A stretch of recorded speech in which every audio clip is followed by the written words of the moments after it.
আসসালামু আলাইকুম। আমি আজকে হোয়াইট সস পাস্তা করে দেখাবো। সেই জন্য আমি এক বাটি পাস্তা নিয়েছি। পাস্তার জন্য চুলাতে পাতিলে পানি বসিয়ে দিয়েছি।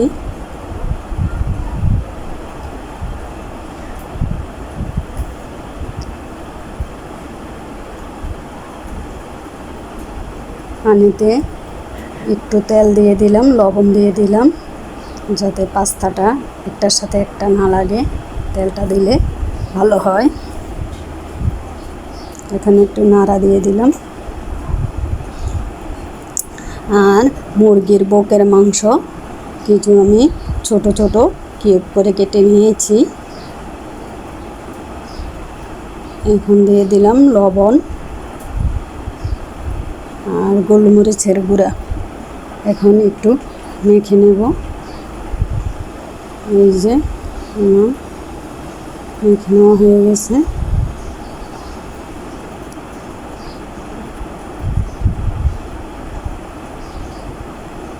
আমি ফ্রাই প্যান বসিয়ে তেল দিয়ে দিলাম। এখন আমি মুরগির মাংসটা দিয়ে দিলাম।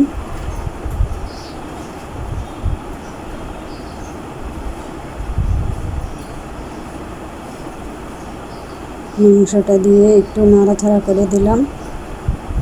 এইভাবে আমি মুরগির মাংসটা ভেজে নেব কয়েকবার নাড়াচাড়া করে।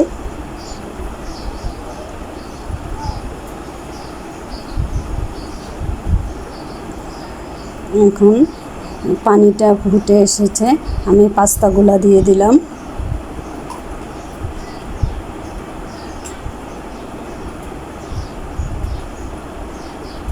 পাস্তাগুলো দিয়ে একটু নাড়াচাড়া করে দিলাম। আর এই ফাঁকে মুরগির মাংসটা আমি ভেজে নিচ্ছি। এখন পাস্তাটা সিদ্ধ হয়ে গেছে। পাস্তাটা ছেঁকে আমি ভালো করে ধুয়ে নিচ্ছি, যাতে একটার সাথে একটা না লাগে। ঠান্ডা পানি দিয়ে ধুয়ে নিচ্ছি। এই যে এখন আমি কড়াইটা বসিয়ে বাটার দিয়ে দিলাম। একটু রসুন কুচি দিয়ে দিলাম। এখন রসুনটা হালকা করে ভেজে নেব।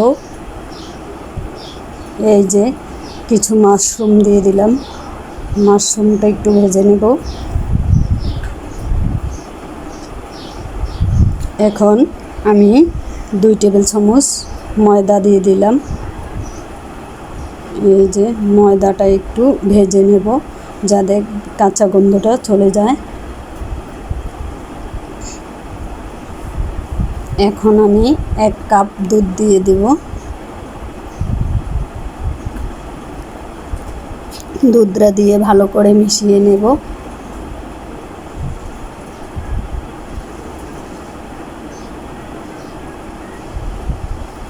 নাড়তে থাকবো যাতে দলা পেকে না যায়।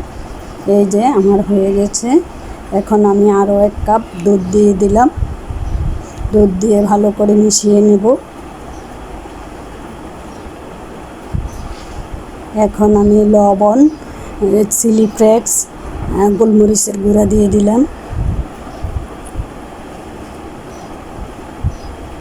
দিয়ে ভালো করে নেড়ে চেড়ে মুরগির মাংসটা ভেজে রেখেছিলাম ওইটা দিয়ে দিলাম।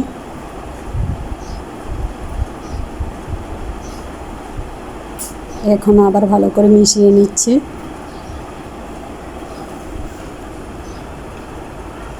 এখন আমি পাস্তাগুলা দিয়ে দেব। এই যে পাস্তাগুলো দিয়ে দিলাম। এখন ভালো করে নাড়িয়ে দেব।